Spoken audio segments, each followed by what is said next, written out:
What's up guys, Anders here with another video. Today we're going to talk about the new GM note released to us with details on the upcoming content and changes to the game. Now we've seen this information on the official Korean streams where the developers talk to the community, but obviously it's in Korean, so today is the day that we finally get a full-fledged translated announcement of what we can expect from Playerbase moving forward. Now I'll be focusing on a few points more heavily than others, but I'll do my best to at least address all the changes they touched on. Now firstly, outfits will now be designed with multiple item slots in mind, so no longer are we going to have headpiece and a body piece. Now we at least will have a 3-piece outfit release where you can change out the shoes at the very least. That was a major gripe with a lot of players. You're paying good money for an outfit, but you end up looking very similar to one another due to the limited mix and match options. Now secondly, they just reiterated how they have done some quality of life changes to potion weight and the amount of skill points that we're getting from zones. They mentioned the enhancement window overhaul and how it was targeted for new players to be able to enhance more easily and with less confusion on the fail stack system. They talk about the perfume cooldown change and how it is more convenient, though in this part I think they failed to mention how perfumes become almost necessary now in group PvP, meaning you need to account for higher costs, though again in my opinion it is offset by the amount of silver given out from Siege these days. But I think it would have been more valid to acknowledge that the downside of lowering the cooldown of perfumes. Now time to swap servers is now 10 minutes instead of 15 minutes. They say they wanted to lower it some more, but it may stay at 10 minutes since they're afraid of player-on-player harassments. The Ghillie change being implemented today, though for the first time it was introduced. It's now going to be 420 crons that can be extracted from the old Ghillie outfit, so before this maintenance, and the name above the player with the Ghillie now says unknown adventurer, but in gray-white instead of that blue. So that's good. It's not completely evident like the typical blue color that you see on people. It has sort of that stealth approach, and when a Ghillie player is flagged for PvP, his name will turn red. So they spoke about preseason Siege and how they're still taking feedback on the changes and are moving forward with the point ranking system I spoke about in my video last week. Siege region owners will now be able to node war after winning a region as well. Now as for content that has been delayed for unknown reasons, Mansion, Node War rework, guild servers, and full orchestra instruments are being localized and will be launched as soon as that is done. It's a weird reasoning, but they do service at least 8 or 9 more languages apart from Korean, so it could be a valid reason they're trying to do a global release for these updates. It's hard to remember that there's not just NA and EU guys, there's a lot more regions out there. The Heidel Ball roadmap is now officially null and void. They have completely shifted focus on reboot of classes and lowering the barrier of entry for newer players. So everything that we saw in the Heidel Ball, for the most part, is not coming this year. The only things that we have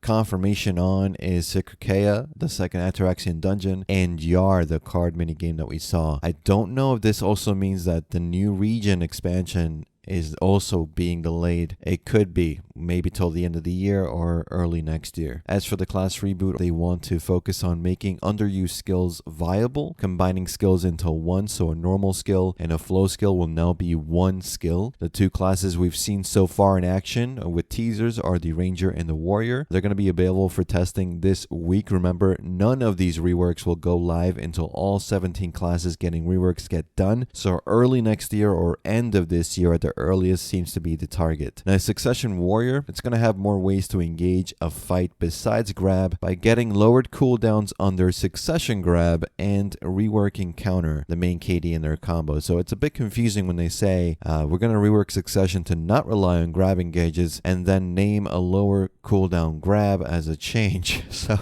I don't know exactly what they're thinking, but we'll see obviously this week. Awakening Warrior will get greater range, damage, and cooldown reduction to his skills. They patched various warrior cancels, but try to maintain the feel of Warrior Awakening right now. Reckless Blow has a lower charge up time and can now be comboed with Head Chase. We will see exactly how Warrior feels this week on Global Labs. I'm more experienced with Succession Warrior, but I'll do my best to get you guys some decent info on the Awakening Warrior changes as well. As for Ranger, she now has back attacks, which is huge. This also means that Archer will be getting back attacks when it's his turn to get reworked. reworks. Amazing news. Back attacks are important because you do more damage now in both PvP and PvE. That's a main gripe with people who are playing these classes at endgame areas where you can't knock down enemies. You are doing a lot less damage than other classes that can go around and back attack. Now, Succession Ranger, they worked on making her have higher damage and better combo ability. Those are the two main points they talked about. Riding the Wind and Evasive Landing Shot to give her some defensive capabilities. They reworked those skills a little bit. We don't know what that means. She's also being made to be able to combo from range, which makes sense. Now, Awakening Ranger Wind Step has reduced cooldown and new skills have been added to replace the flow skills that were combined into the normal base skills. So she gets 3 new skills. One is a rework of another skill, another is an AoE skill, and the last one seems to be a disengage skill. That's all we know so far on the reworks till we get to see them live on Global Labs. We saw the teaser obviously that I'm showing you. Remember, only Ranger and Warrior this week.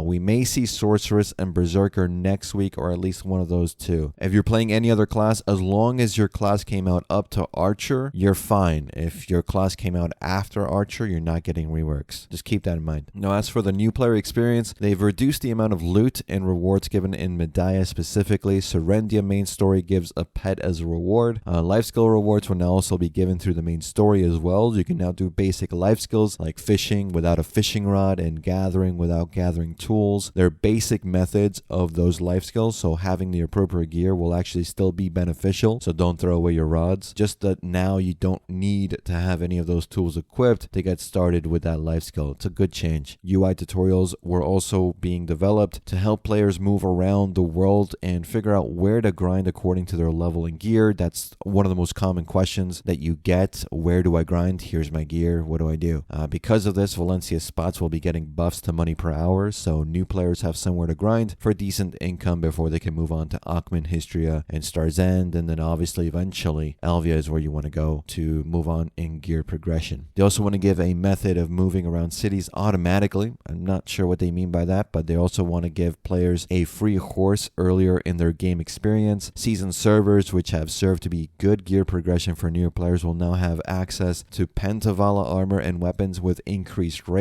You can now also completely convert your Pentavala armor and weapons into Tet boss versions once per family completely. It's not once per season now. It's all your gear automatically into boss gear, which is a good change. They want to also add a new way to work towards pen boss gear that is not just enhancing or Kaphras levels. No idea what they have planned for that, but they're going to be ending this summer season early to allow them time to work on all these changes for next season. Now, Infinite Potion will now be a progressively more powerful Infinite Potion, so once you get one piece, you can convert it into a medium Infinite Potion. Then the second piece will allow you to make it a large Infinite Potion, and finally, the third piece will give you the Infinite Potion as we know it today. There will be a pity system added as well. We will have the Orzeka outfit system added to the potion, so you will be able to get the piece you need or smaller shards. Now, 100 shards will let you get the piece instantly, so you're not grinding forever if you have bad luck. Loot Scroll Agris is delayed again. They're now going to make it a 5-minute cooldown between turning the Loot Scroll Agris on and off. No idea why it's taken them so long to implement, but they seem to be worried about people abusing the system. Let me know what you guys think about that. Relic Scroll items like Forbidden Book, Peel of Fey, Ancient Relics will now be able to combine into larger scrolls that save you a ton of time. This has been in the game files forever, so kind of odd that they just now implemented into the game. Privacy mode, something a lot of streamers specifically have been asking for improvements on, will now completely hide you from rankings. Bells will not show up on your screen, and you won't show in the enhancement list. Character customization options will be added slowly since they affect game optimization. They will also fix some irregular body issues, but have said Wizard in particular will take a long time to fix, so they don't really know what to do there. And that's pretty much it for this one, guys. Let me know what you guys think about today's video in the comments or over on our community Discord. We're now public and accepting new members, so follow that link, react to the comments to get your member role, and say hello. If you want to support the videos I make in small donations, you can do so by following the Ko-fi link below and buy me a cup of coffee. I love coffee as much as I love bells, so every coffee you buy me will be greatly appreciated and will of course come with some Discord perks. Remember to like and subscribe if you haven't already, and hit that bell icon to get notified when I upload my next video. Remember, bell is good. As always, guys, thanks again for watching. Thanks for listening. I'll see you all in the next one.